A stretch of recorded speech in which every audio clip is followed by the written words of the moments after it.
Hi everyone. For an actor who had a sometime reputation for running hot and cold on set, it's perhaps only fitting that actor Val Kilmer will maybe be remembered for two very significant roles. At one end of the spectrum we have him as Iceman in Top Gun, and then at the other playing Chris in Michael Mann's Heat. So obviously woke up this morning to the news of the sad loss of Val Kilmer at the age of 65 from complications of pneumonia. There's not going to be a hell of a lot more that I can say that hasn't already been said about him, but I just wanted to come here and just do my short tribute and do that in the way of showing 27 of the movies that I have of his in my collection. So here we go. First up, and it's his feature debut, and it is in Top Secret, a film that is hugely enjoyable. And this also is responsible for confusing my grandmother. Now, she's never actually seen the film, but she did actually stumble across the filming of the sequence in which these cows are walking along in Wellington boots, and it really, really confused her. So I always have fond memories thinking of my grandma when I think of this film. But yeah, hugely enjoyable Top Secret, and a great debut for Val Kilmer. Next, 1986, Top Gun, and obviously the role that really brought him to mass recognition, playing Iceman alongside Tom Cruise.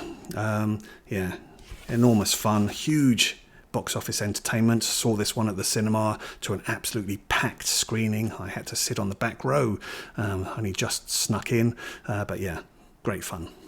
And also in 1986, a TV movie, an adaptation of an Edgar Allan Poe, Murders in the Rue Morgue, and this one alongside George C. Scott and Rebecca De Mornay. Not a great movie, but not bad. Next, 1988's Willow, in which he was directed by Ron Howard, starred alongside Warwick Davis, and met his wife, Joanne Whalley.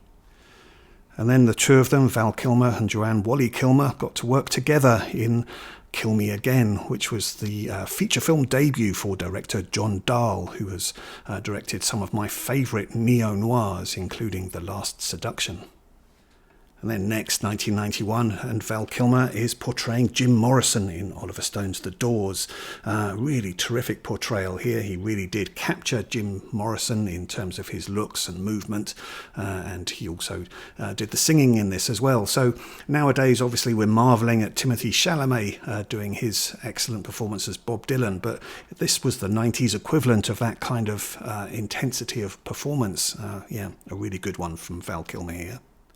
And then 1992, Thunderheart, perhaps a little bit underappreciated, this one. It's a murder investigation set on a Native American reservation, the kind of movie that might be written by Taylor Sheridan nowadays.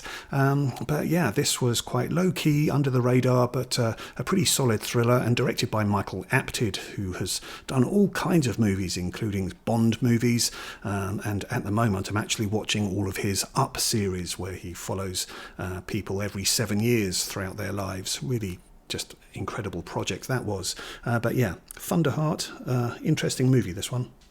And then in 1993, we didn't see him so much, but certainly he was present as being the sort of spirit of Elvis in True Romance, directed by Tony Scott and starring Christian Slater and Patricia Arquette. And then 1993, of course, Tombstone. This is a really beloved Western. People absolutely love Tombstone more than any other modern Western, I would say. So yeah, even in around this time, we had Dennis Quaid giving an excellent portrayal of Doc Holliday in Lawrence Kasdan's Wyatt Earp. But absolutely, Val Kilmer has overshadowed that performance, and he gets widely celebrated for his role here. And it is a really good one. So yeah, hugely enjoyable to watch. Tombstone was the kind of Western that gave you enough historical kind of basis for fact, but never forgot the fact that it was a movie and just was hugely entertaining as a Western. So yeah, a great one, this. In 1995, he dons the cape to play Batman in Joel Schumacher's Batman Forever. Not one of the greatest Batman movies, but very colourful. And then, of course, also in 1995, his fantastic performance as Chris in Michael Mann's Heat.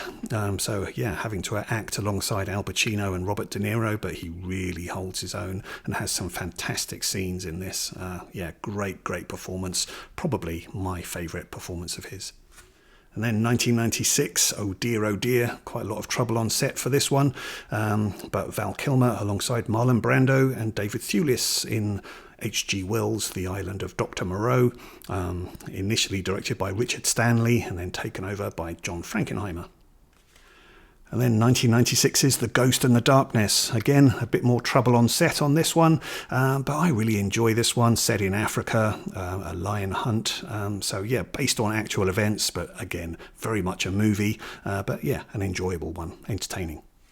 In 1997, he portrayed Simon Templar, the Saint, in this film directed by Philip Noyce and co-starring Elizabeth Shue. Not a great movie, but perhaps if you're prepared to forget about the TV series, or if you've never even seen the TV series, then you might enjoy it.